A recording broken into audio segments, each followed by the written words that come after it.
ॐ भद्रं कर्णेभिः शृणुयाम देवा भद्रं पश्येम्यक्षभिर्यजत्राः स्थिरैरङ्गैस्तुष्टवागुंसस्तनूभिर्वशेम देवहितं यदायुः। ॐ स्वस्ति नः इन्द्रो वृधश्रवाः स्वस्ति नः पूषा विश्ववेदाः स्वस्ति नस्तारक्षो अरिष्टनेमिः स्वस्ति नः बृहस्पतिर्दधातु। धर्म प्राण सत्संग प्रेमी सज्जनों, एक लंबे अंतराल के बाद आप लोगों से मुखातिब हूँ। अभी कुछ समस्याएं हैं, अभी चश्मा नहीं बन पा रहा है। ये तो पहले वाला है जिससे दिखाई भी नहीं देता ठीक से, लेकिन कब तक आप लोगों को उपनिषद से दूर रखा जाए। तो हमने सोचा कि जो भी थोड़ा बहुत दृष्टि साथ दे तो आप लोगों से उपनिषद चर्चा जारी रहे। तो हम लोग मुंडकोपनिषद में चल रहे थे। तो मुंडकोपनिषद का ये 2-3 मंत्र हम ले रहे हैं, क्रमश से ले रहे हैं। एक मंत्र है ये प्रथम मुंडक के दूसरे खंड का चौथा मंत्र। अविद्याया मंत्रे वर्तमान स्वयं धीरा पंडितम मन्यमाना जंघन्यमाना पर्यंत मूढ़ा अंधे नैव नियमाना यथांधा। कहा कि अविद्या में पड़े हुए हैं। अविद्यायाम अंतरे माने अविद्या में धसे हुए पूरी तरह से, और अपने को समझते हैं कि हम बहुत धीर हैं, बहुत बुद्धिमान हैं, बहुत पंडित हो गए हैं। ऐसे बहुत से लोग मिल जाएंगे। जंघन्यमाना पर्यंत मूढ़ा, ऐसे लोग जो हैं वो पतन के रास्ते में पड़ जाते हैं, और उनकी स्थिति वही होती है जैसे अंधा अंधे को ले जाए और दोनों रास्ते भटक जाएं या कहीं कुएं में गिर जाएं। कबीर ने इसको बड़ा सुंदर कहा कि जाको गुरु है आधरा चेला निराखरंत अंधे अंधा ठेलिया दो कुपरंत। वही बात यहाँ है। इसी बात को कबीर कहते हैं, अंधे नैव नियमाना यथांधा। अंधा के द्वारा ले जाता हुआ अंधा जैसे लक्ष्य तक पहुंच नहीं पाता है, बीच रास्ते में कहीं भटक उटक जाता है, किसी कुएं पे गिर पड़ता है, वैसे ही ये जो अपने को अविद्या में धसे हुए होकर भी बड़ा बुद्धिमान, बड़ा पंडित, बड़ा विद्वान समझते हैं। 4 गीता का श्लोक याद हो गया, 4 रामायण की चौपाई याद हो गई, 2-4 कथा घूम घूम के सुन लिए हैं। और कथाओं में क्या सुनाया जाता है, वो जो कथा सुनते हैं वो जानते हैं। तो अपने को बहुत विद्वान समझते हैं, लेकिन उनकी स्थिति वही होती है कि जैसे अंधा अंधे को ले जाए और दोनों रास्ता भटक जाए। अब दूसरा मंत्र है अविद्यायाम बहुधा वर्तमाना वयम कृतार्था इत्यभिमन्यन्ति बालाः यत्कर्मिणो न प्रवेदयन्ति रागात् तेनातुरा क्षीणलोकाश्चमते। विद्यायाम बहुधा वर्तमाना, वर्तमाना माने उपस्थित, बहुधा माने प्रायः। प्रायः तो अविद्या में ही लगे रहते हैं, संसार को बटोरने में ही लगे रहते हैं।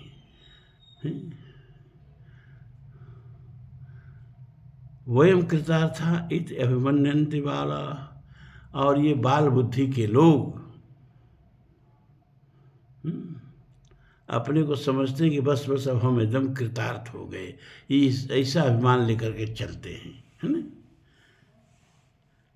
यत्कर्मिणो न प्रवेदयन्ति रागात्, और विषयाशक्ति के कारण राग में धसे रहने के कारण जो और निरंतर सांसारिक कर्मों में लगे रहने के कारण वे जो कल्याण का मार्ग न प्रवेदयन्ति नहीं जानते हैं, उनको तत्व ज्ञान नहीं होता है।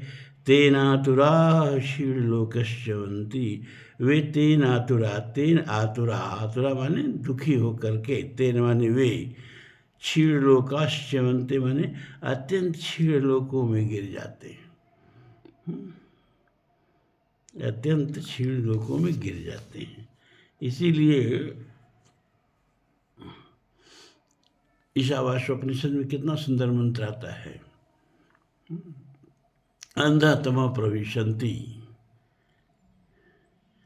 एव विद्यायाम रता ततो भूयुते तमो ये विद्यायाम उपास्ते, ये वो विद्यायाम उपास्ते है।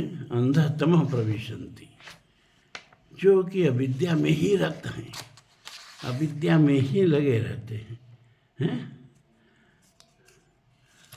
वो बहुत ही पतन के गहरे गड्ढे में गिर जाते हैं।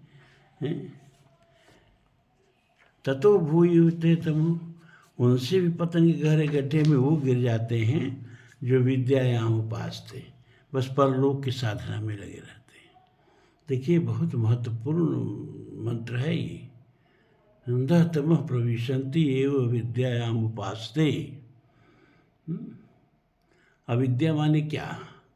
ये संसार अविद्या है, अविद्या के कारण इसकी उत्पत्ति है। अविद्या माया के चलते संसार की उत्पत्ति है, संसार हमको भासता है, और जो विद्या माया है वो प्रभु के भक्ति की तरफ, प्रभु के शरण की तरफ ले जाती है। तो जो इस अविद्या माया में ही रत हैं, संसार बटोरने में ही लगे हुए हैं, दोनों हाथों से कितना संसार बटोर ले। तो वो जो देहात में होता है ना भक्कू जिसको कहते हैं, उसमें भूसा भरते हैं, वैसे बड़े बड़े भक्कू बनवा के इन लोगों को रखने चाहिए। क्यों? अरे जितना बटोरे हैं यहाँ छोड़ के जाने की क्या जरूरत है, सबको उसमें भर के लेके जाना चाहिए। कहते हैं कि महमूद गजनवी जैसा लुटेरा जब मरने लगा तो अपने वजीरों से कहा कि हमने जितना हिंदुस्तान से लूट के लाया है वो सब लिया के मेरे सामने इकट्ठा करो। तो उसके सामने सोने का और मणिमाणिक्य का पहाड़ खड़ा हो गया, कहा ये सब मेरे साथ भेज दो। तो वजीरों ने हाथ जोड़ के कहा कि महाराज इसमें से कुछ आप लेके नहीं जा सकते, सब यही रह जाएगा। अरे अपना शरीर तो आप लेके जा ही नहीं सकते, आई सब धन दौलत लेके जाने की बात कर रहे हैं। तब उसने बड़ी बात कही कि तब मेरे जनाजे से मेरे दोनों हाथ खोला छोड़ बाहर निकाल देना, ताकि लोग देखें कि जब महमूद गजनवी जैसा लुटेरा गया इस जहाँ से तो वो भी खाली हाथ गया। सहस बाँह दश बदन आद नृप बचे न काल बलीते, हम कर धन धाम सवारे अंत चली उठ रीते। तो आत्माहन गति में वो प्राप्त होते हैं जो केवल संसार बटोरने में लगे हुए हैं, अविद्यायाम, अविद्या की उपासना में लगे हुए हैं। लेकिन जो खाली परलोक की उपासना में लगे हुए हैं और अविद्या की कोई चिंता नहीं, संसार की कोई चिंता ही नहीं, संसार इकट्ठा ही नहीं किया, तो जिसको यह लोक नहीं मिलेगा उसको परलोक क्या मिलेगा, ऐसा भगवान गीता में साफ साफ कहते हैं।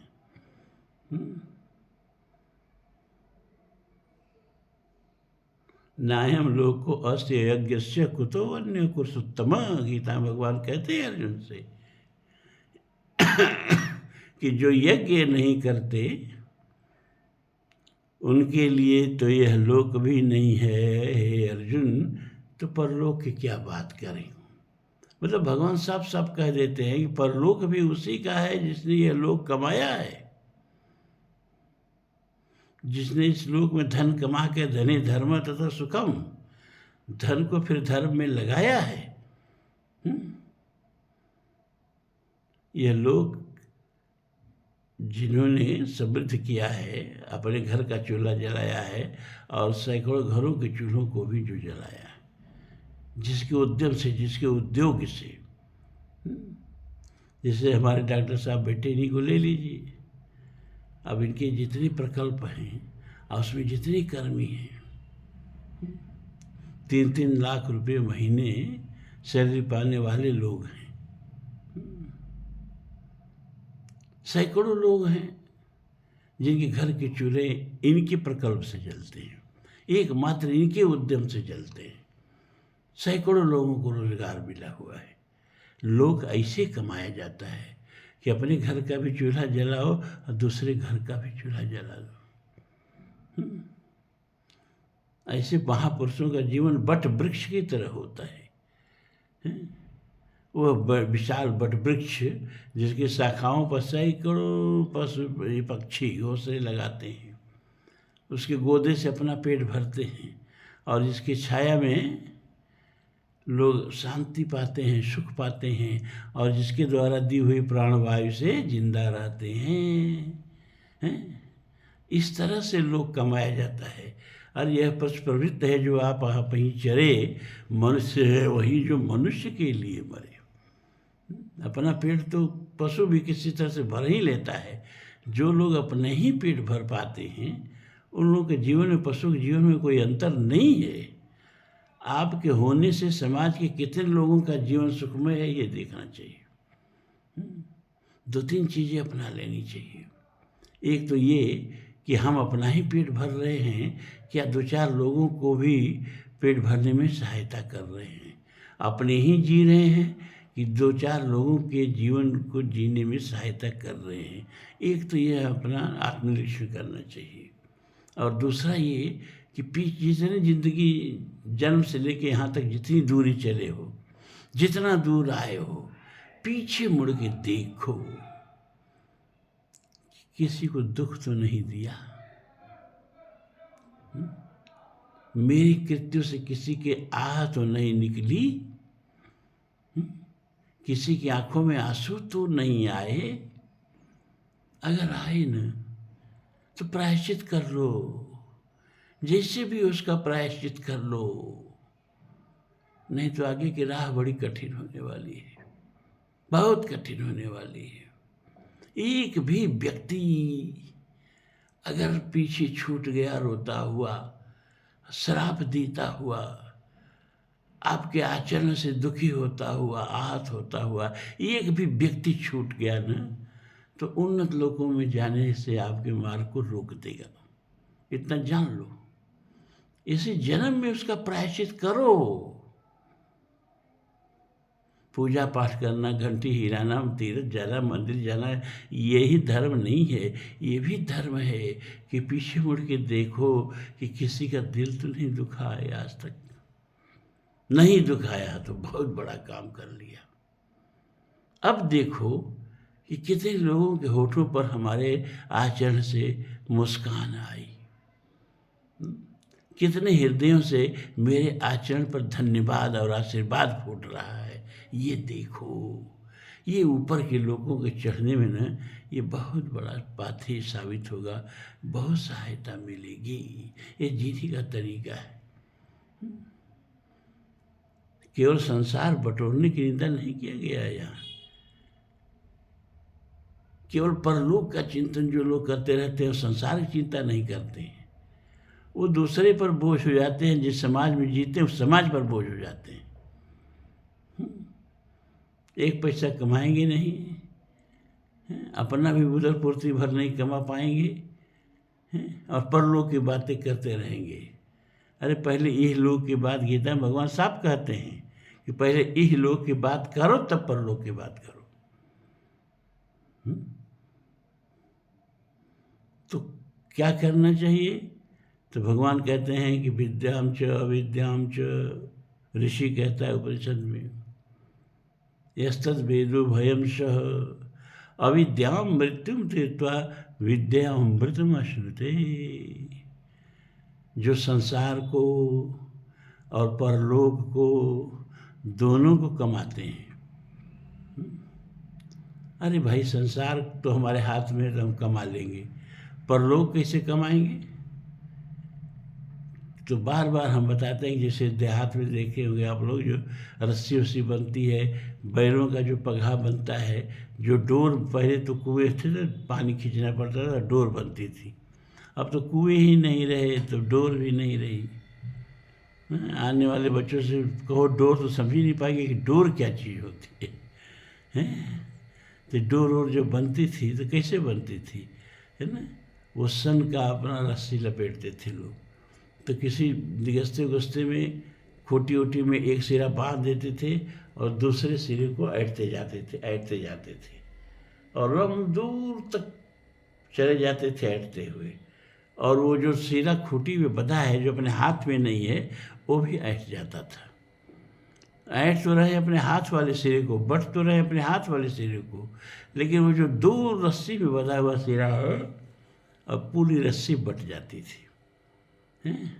इसी तरह से इस जीवन का दो सिरा है, एक सिरा इहलोक है, एक सिरा परलोक है। इहलोक अपने हाथ में है, परलोक अपने हाथ में नहीं है। लेकिन इहलोक जो संवारते हैं, परलोक उनका अपने आप वैसे ही संवर जाता है, जैसे बटी हुई रस्सी का हाथ वाला सिरा बांटते हैं, ऐंठते हैं, और दूर वाला सिरा भी उस तरह से बट जाता है, ऐंठ जाता है। बिल्कुल यही लोक और परलोक का संबंध है। जो आपके हाथ में है, आप वही कर सकते हैं ना। जो आपके हाथ में नहीं है, उसको आप क्या कर सकते हैं? तो जो आपके हाथ में है, उसको सुंदर ढंग से बटो, उसको सुंदर ढंग से व्यतीत करो, उसको धर्मानुसार व्यतीत करो। वो परलोक अपने आप अपने हाथ में आ जाता है, उसको कमाना नहीं पड़ता है, यही से वह भी कमा लिया जाता है। तो जो लोक और परलोक दोनों को साध के चलते हैं, और परलोक को भी साधने का माध्यम लोक ही है। लोक में किए गए सत्कर्म, लोक में किए गए परोपकार परलोक सुधार देते हैं। और इसको और एक मंत्र में बहुत बढ़िया ढंग से समझाया है कि अनिद बाहु मंत्र लग रहा है उठेगा नहीं। संभूतिम च विनाशम च यस्तद् वेदो भयम सह। संभूतिम च विनाशम च यस्तद् वेदो भयम सह विनाशीन मृत्युम तीर्त्वा संभूत्याम अमृतम अश्नुते। संभूतिम कहते हैं विद्या को, और मृत्यु कहते हैं अविद्या को। मतलब क्या? जो अविद्या और विद्या दोनों की साधना करके चलते हैं, मृत्युन माने मरने वाली चीज़ों से, जैसे शरीर मरने वाला है और ये सारा संसार मरने वाला है, यथा दृष्टम तथा नष्टम। लेकिन इसी शरीर से तो साधना होगी, हैं? शरीर मध्य खल धर्म साधनम। शरीर नहीं रहेगा तो कोई उपासना, कोई यज्ञ, कोई पुण्य कार्य, कोई योग, कुछ भी कर लेंगे आप। इस मरण धर्मा शरीर से ही अमृत की प्राप्ति करनी है। तो जो इस विनाशीन को, मतलब शरीर को, संसार को भी सही ढंग से साधते हैं और संभूति परलोक की भी चिंता किए रहते हैं, कोई ऐसा कार्य न हो जाए जिससे परलोक ही हमारा बिगड़ जाए, परलोक नष्ट हो जाए। इतना याद रखना, जीवन भर हम अच्छे कर्म करते रहे। एक बुरा कर्म हो गया ना, तो सब अच्छा कर्म बेकार हो जाता है। कैसे? जैसे मान लीजिए कि हम कहीं जा रहे हैं, अपने रिश्तेदारी में जा रहे हैं, 10 किलोमीटर दूर की रिश्तेदारी है, तो लोग पहले पैदल ही अपना चल देते थे। 10 किलोमीटर 20 किलोमीटर कोई बड़ी बात नहीं थी, पैदल चले जाते थे। तो चले जा रहे हैं और एकदम अब जहाँ हम अपना गंतव्य है, लक्ष्य है, मंजिल है, पहुँचने ही वाले हैं कि वहाँ घर के बाहर किसी ने हाथ पैर धोया है, थोड़ा पानी गिर गया है और ध्यान नहीं दिया। 10 किलोमीटर की रास्ता सुरक्षित चले, अब वह 1 किलोमीटर दूरी रह गई है मंजिल, इसके बाद गृह में प्रवेश कर जाएंगे जिसके घर जाना चाहते हैं। 1 मीटर की दूरी रह गई है, लेकिन दरवाजे पर पानी गिरा हुआ है और वहाँ बिछल गए, और बिछल गए तो पूरा कपड़ा खराब हो गया। अब 10 किलोमीटर संभल के चलना वहाँ काम आया क्या? 10 किलोमीटर संभल के चलना बेकार नहीं चला गया, उस 1 मीटर की असावधानी के चलते अब वहाँ फिसल गए और गंदे हो गए। पूरा जीवन सही ढंग से व्यतीत किया हमने, लेकिन मरण के क्षण से अगर एक क्षण पहले भी कुछ गलत घट गया, कुछ गलत मन में भी आ गया, पूरा का पूरा जीवन व्यर्थ चला गया। इसीलिए जीवन बड़ा संभाल के जीने की चीज़ है। झीनी झीनी बीनी चादरिया, कबीर कहते हैं, बड़ी सावधानी से एक भी धागा जो है ना वो ताने बाने से अलग नहीं होना चाहिए, नहीं तो चादर भी छील हो जाएगी। झीनी झीनी बीनी चादरिया, ये चादर सुर नर मुनि ओढ़े, ओढ़ के मैली कीनी चदरिया, दास कबीर जतन ते ओढ़ी, ज्यों की त्यों धर दीनी चदरिया। झीनी झीनी बीनी चदरिया, जीवन की चादर को इतनी सावधानी से बिना जाए, एक भी कर्म ऐसा न हो जो हमको लगे कि हमको नहीं करना चाहिए था, और अगर हो गया तो उसके लिए प्रायश्चित कर लो अभी इसी जन्म में, नहीं तो कई जन्म नष्ट हो जाने वाले हैं। उतना बड़ा जहाज होता है और पीढ़ी में एक छोटा सा सुराख हो जाए ना, तो उस सुराख से पानी जाके पूरा जहाज डुबा देता है। अपनी गृहस्थी को जहाज समझो, और उस गृहस्थी में एक छोटी सी भी चीज़ जो है वह आपकी ईमानदारी से नहीं आई है, आपके उपार्जन से नहीं आई है, किसी को धोखा दे के आई है, ठगी से आई है, धूर्तता से आई है एक चीज़, तो वह एक चीज़ आपके पूरे गृहस्थी को भवसागर में डुबाई देगी, भवसागर से पार नहीं उतरने देगी। इस बात को निश्चित रूप से जान लो। इसलिए जीवन बड़े संभाल के जीने की चीज़ है भैया। एक एक कर्म ही से तो हम जो हैं पिछले किए गए कर्मों का फल हैं, और आगे जो भी जन्म मिलेगा ये जो कर्म कर रहे हैं ना उसी से निकलेगा वो जीवन। तो जैसा बीज होगा वैसा ही वृक्ष होगा। ये अगले जन्म का हम बीज बो रहे हैं इस जन्म में, तो बीज ज़्यादा संभाल के बोए ना तो ज़्यादा अच्छा रहेगा। अब अगला मंत्र देखिए। इष्टापुरतं मन्यमाना वरिष्ठं, नानश्रेयो वेदयन्ते प्रमूढ़ा, नाकस्य पृष्ठे ते सुकृतेन भूतेमं, लोकम हीनतरम वा विशन्ति। इष्टापुरतं मन्यमाना वरिष्ठम, इष्ट और पूर्त 2 प्रकार के कर्म यहाँ के लोक में किया जाता है। इष्ट कर्म और पूर्त कर्म। इष्ट कर्म करते हैं जो वेद में बताए गए कर्म हैं, यज्ञ याग जो है ना, वैदिक अनुष्ठानों को इष्ट कहते हैं। और जो स्मृतियों में कुएं खुदवाना, बावली बनवाना, मंदिर बनवाना, बहुत सारे कार्य जो हैं इसको पूर्त कर्म कहते हैं। इष्टापूर्त का मतलब हो गया कि वैदिक कर्म और स्मृतियों में बताए गए कर्म, यानी कुएं बावली आज बनवाया यह पूर्त कर्म हो गया, और प्याऊ बैठवाया ये सब पूर्त कर्म हो गया, भंडारा चलवाया यह भी पूर्त कर्म हो गया, और यज्ञ याग जो किए ये इष्ट कर्म हो गया। तो इष्टापूर्तम मन्यमाना वरिष्ठम, इष्टापूर्त कर्म को ही मान लिया कि सबसे श्रेष्ठ कर्म है, इसी को श्रेष्ठ कर्म जीवन में, जीवन का यही अभीष्ट है।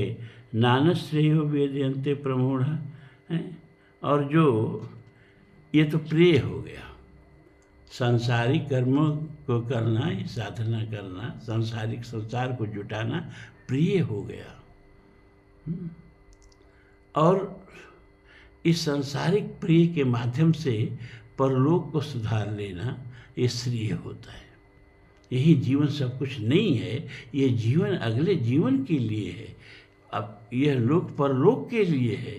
इस बात का ध्यान रखते हुए जिसने लोक को सजाया संवारा और उसमें से परलोक का फसल उगा लिया, है ना, तो उसको कहेंगे श्रेय। है तो प्रिय और श्रेय ये दो चीजें होती हैं।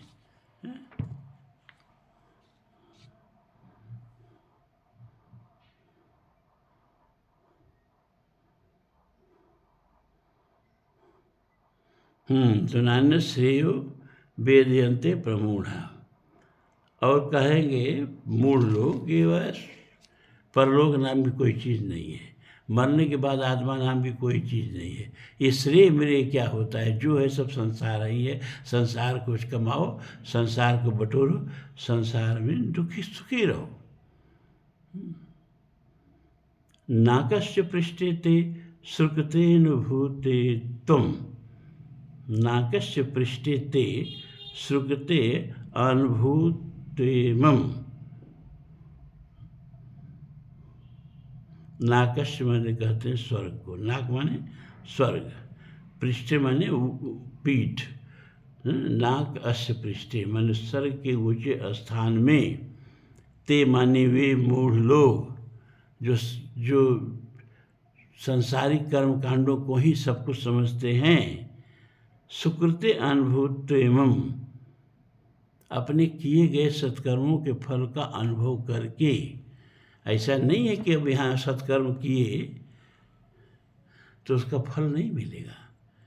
यज्ञात किए, कुएं बावली बनवाए तो इसका फल मिलेगा। इसका फल क्या मिलेगा? स्वर्ग मिलेगा। तो ऐसे लोग स्वर्ग तो कमाते हैं, लेकिन स्वर्ग के सुख को शाश्वत सुख नहीं कहा गया है। देवता लोग भी मनुष्य शरीर क्यों चाहते रहते हैं? नर समान नहीं कौनो देही, सुर नर मुनि सब जाचत जेही। अरे भाई, देवता लोग भी स्वर्ग में बैठे हैं तो ये मनुष्य का शरीर क्यों चाहते हैं? इसलिए चाहते हैं कि देव योनि भी भोग योनि है, कर्म योनि नहीं है। तो जितना यहाँ कर्म पुण्य कर्म करके गए हैं वो वहाँ भोग रहे हैं। जैसे पॉकेट में जितना पैसा है तो फिर 5 स्टार होटल 7 स्टार होटल का आनंद ले रहे हैं, लेकिन पैसा खत्म हुआ तो निकाल के बाहर कर दिए जाएंगे। उसी तरह से मनुष्य लोक में किए गए सुकृत कर्मों का फल स्वर्ग की प्राप्ति है। तो यहाँ के किए गए कर्मों का फल जिस दिन चुक जाता है, यहाँ के कर्मों का पुण्य जो है जिस दिन चुक जाता है, तब मर्त्य लोके विशंति, तब लोग मर्त्य लोक में फिर ढकेल दिए जाते हैं। जा तो शाश्वत सुख नहीं है स्वर्ग में। देवताओं का सुख शाश्वत सुख नहीं है। शाश्वत सुख भी मनुष्य के शरीर से ही प्राप्त किया जा सकता है।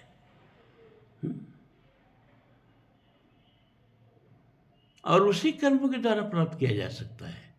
जिस कर्मों के द्वारा वो स्वर्ग की प्राप्ति किए हैं, उन्हीं कर्मों को करके शाश्वत सुख की भी प्राप्ति की जा सकती है और स्वर्ग के ऊपर के स्थान को भी प्राप्त किया जा सकता है। बस अंतर इतना ही है कि सकाम की जगह निष्काम कर्म करो। कुएं खुदवाया, बावली बनवाया, प्याऊ बैठवाया, इसलिए कि किसी की प्यास मिटे, इसलिए नहीं कि हमको पुण्य मिले, इसलिए नहीं। मंदिर बनवाया कि लाखों लोगों को ईश्वरानुभूति हो, इसलिए नहीं कि हमारा कल्याण हो। वो तो होगा ही, सबके कल्याण से पहले आपका कल्याण होगा, लेकिन चाह देंगे जिस क्षण, उस क्षण सकाम कर्मों में वो आ जाएगा, उच्च लोकों में आपको नहीं ले जा सकता। इसलिए जितने भी पुण्य कर्म यहाँ करते हो, यज्ञ आदि करते हो, तीर्थाटन करते हो, देव पूजन करते हो, लोगों के परोपकार के लिए जितने कर्म करते हो, लोग तीर्थ यात्रा करने जाते हैं तो रास्ते में लोग कितने लोग भंडारा के प्रबंध कर दिए रहते हैं ना, तो इसलिए मत करना कि हमको पुण्य मिलेगा, इसलिए कि यात्रियों के जो है थोड़ी सुविधा हो जाएगी, थोड़ी भूख मिट जाएगी।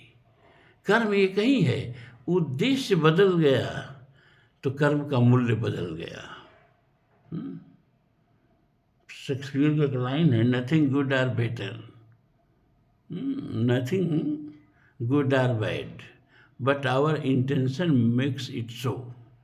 कुछ भी अच्छा नहीं है, कुछ भी बुरा नहीं है, हमारा इंटेंशन जो है वो कर्म को अच्छा बुरा कर देता है।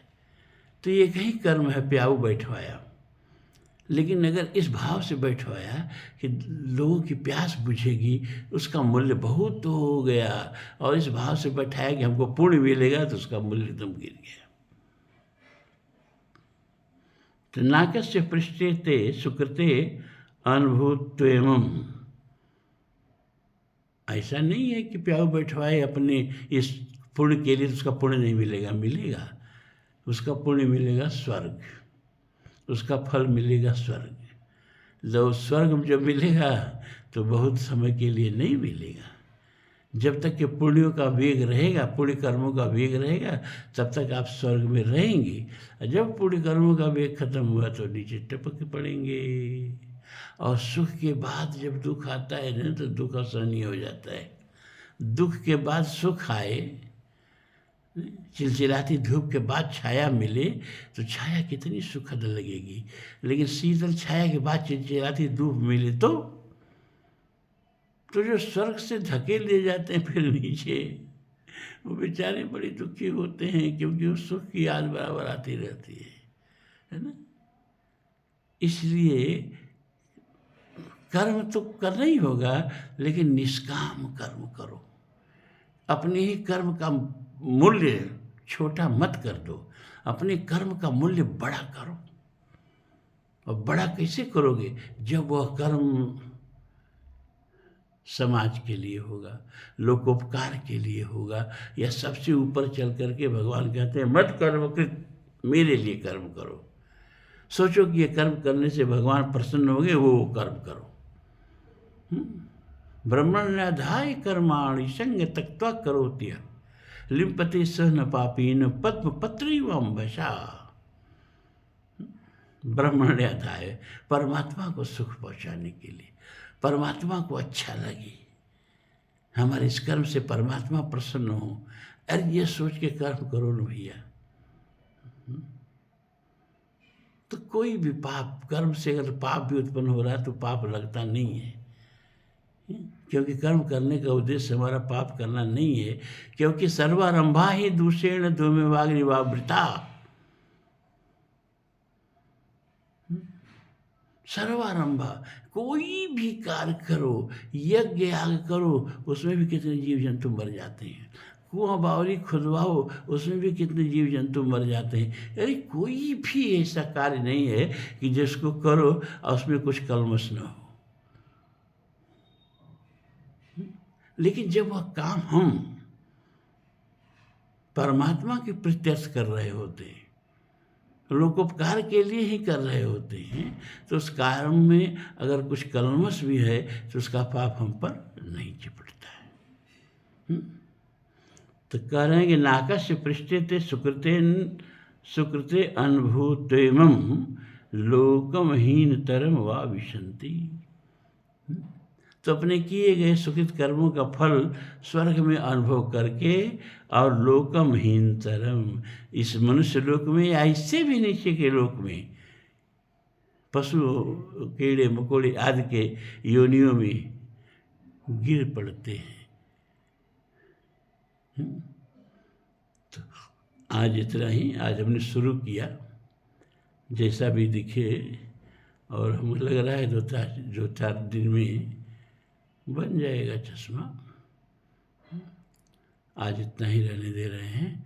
ओम पूर्णमदः पूर्णमिदं पूर्णात् पूर्णमुदच्यते पूर्णस्य पूर्णमादाय पूर्णमेवावशिष्यते।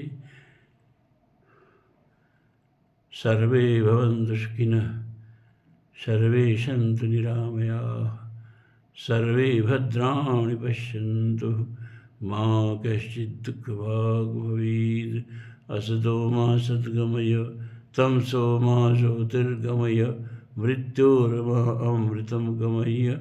ओम शांति शांति शांति।